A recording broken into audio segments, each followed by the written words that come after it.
पूर्व काल में चित्रभानु नामक एक शिकारी था। जानवरों की हत्या करके वह अपने परिवार को पालता था। वह एक साहूकार का कर्जदार था, लेकिन उसका ऋण समय पर न चुका सका। क्रोधित साहूकार ने शिकारी को शिव मठ में बंदी बना लिया। संयोग से उस दिन शिवरात्रि थी। शिकारी ध्यान मग्न होकर शिव संबंधी धार्मिक बातें सुनता रहा।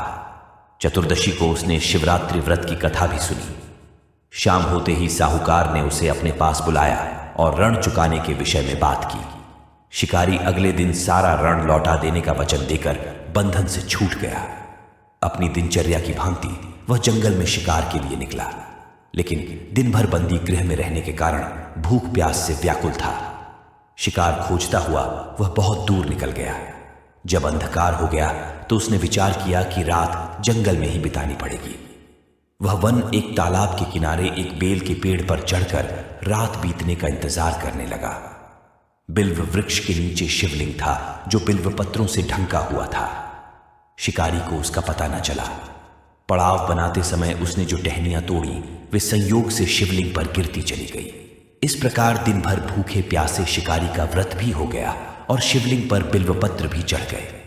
एक पहर रात्रि बीत जाने पर एक गर्भिणी हिरणी तालाब पर पानी पीने पहुंची।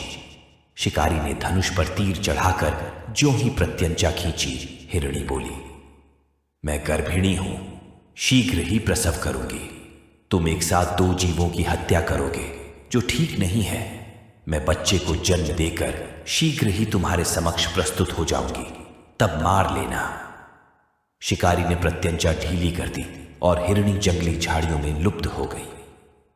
प्रत्यंचा चढ़ाने तथा ढीली करने के वक्त कुछ बिल्व पत्र अनायास ही टूटकर शिवलिंग पर गिर गए। इस प्रकार उससे अनजाने में ही प्रथम प्रहर का पूजन भी संपन्न हो गया। कुछ ही देर बाद एक और हिरणी उधर से निकली। शिकारी की प्रसन्नता का ठिकाना न रहा। समीप आने पर उसने धनुष पर बाण चढ़ाया।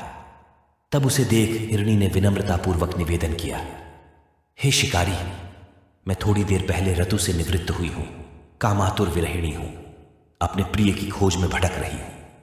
मैं अपने पति से मिलकर शीघ्र ही तुम्हारे पास आ जाऊंगी। शिकारी ने उसे भी जाने दिया। 2 बार शिकार को खोकर उसका माथा ठनका। वह चिंता में पड़ गया। रात्रि का आखिरी पहर बीत रहा था। इस बार भी धनुष से लगकर कुछ बेलपत्र शिवलिंग पर जा गिरे तथा दूसरे प्रहर की पूजन भी संपन्न हो गई। तभी एक अन्य हिरणी अपने बच्चों के साथ उधर से निकली। शिकारी के लिए यह स्वर्णिम अवसर था। उसने धनुष पर तीर चढ़ाने में देर नहीं लगाई। वह तीर छोड़ने ही वाला था कि हिरणी बोली, हे शिकारी, मैं इन बच्चों को इनके पिता के हवाले करके लौट आऊंगी। इस समय मुझे मत मारो। शिकारी हंसा और बोला, सामने आए शिकार को छोड़ दूं। मैं ऐसा मूर्ख नहीं। इससे पहले मैं 2 बार अपना शिकार खो चुका हूं। मेरे बच्चे भूख प्यास से व्यग्र हो रहे होंगे। उत्तर में हिरणी ने फिर कहा, जैसे तुम्हें अपने बच्चों की ममता सता रही है, ठीक वैसे ही मुझे भी। हे शिकारी, मेरा विश्वास करो, मैं इन्हें इनके पिता के पास छोड़कर तुरंत लौटने की प्रतिज्ञा करती हूं। हिरणी का 3 स्वर सुनकर शिकारी को उस पर दया आ गई। उसने उस मृगी को भी जाने दिया। शिकार के अभाव में तथा भूख प्यास से व्याकुल शिकारी अनजाने में ही बेल वृक्ष पर बैठा बेलपत्र तोड़ तोड़ कर नीचे फेंकता जा रहा था।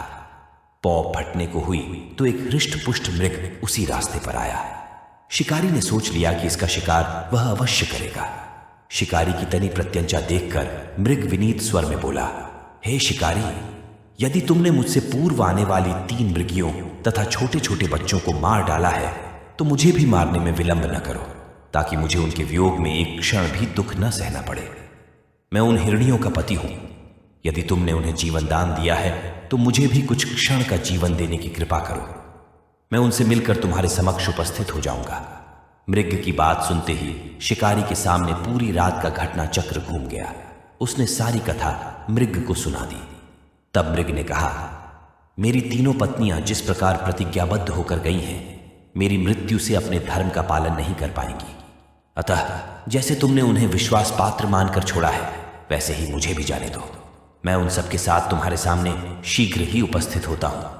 शिकारी ने उसे भी जाने दिया। इस प्रकार प्रातः हो आई।